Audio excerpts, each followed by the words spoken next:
Numbers finalise ஆயிடுச்சு. அதிகாரப்பூர்வமான numbers கட்சியினுடைய தலைமைதான், கூட்டணி தலைமைதான் அறிவிக்கும். சுமூகமான முறையிலே நம்பர்ஸ் முடிவானது.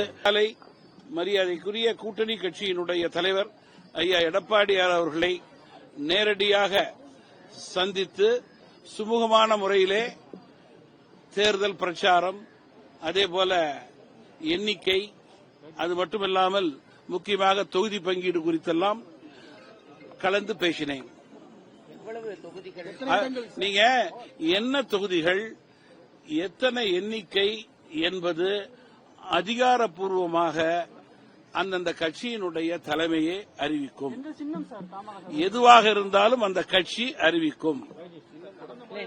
ஏன்னா என்னுடைய தனி சின்னம் எல்லாம் இப்பொழுது எலெக்ஷன் கமிஷன்ல டிஸ்பியூட்ல இருக்கு. அதனால அதற்குத்தான் நாங்கள் பதில் எதிர்பார்த்துக் கொண்டிருக்கிறோம். அதற்கு ஏற்றவாறு முடிவுகள் எடுக்கப்படும். நம்பர்ஸ் ஃபைனலைஸ் ஆயிடுச்சு. அதிகாரப்பூர்வமான நம்பர்ஸ் கட்சியினுடைய தலைமைதான், கூட்டணி தலைமைதான் அறிவிக்கும். சுமூகமான முறையிலே நம்பர்ஸ் முடிவானது. அதேபோல தொகுதிகளும் சுகமாக இருக்க வேண்டும் என்று பேசிக் கொண்டிருக்கிறோம். Alliance, a winning alliance in Tamil Nadu. There is a positive 5 wave for this alliance. As an alliance party chief for TMC Mupanar, yesterday night I finalized the numbers for my party with Piyush Goyal. Yesterday I was not able to be present in the ADMK headquarters when all our leaders were present.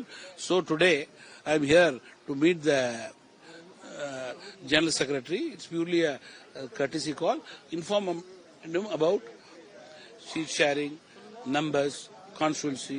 We had a detailed talk. As an alliance party leader, I had a detailed talk with him. Everything will be official soon for you. So in which symbol you are going to participate?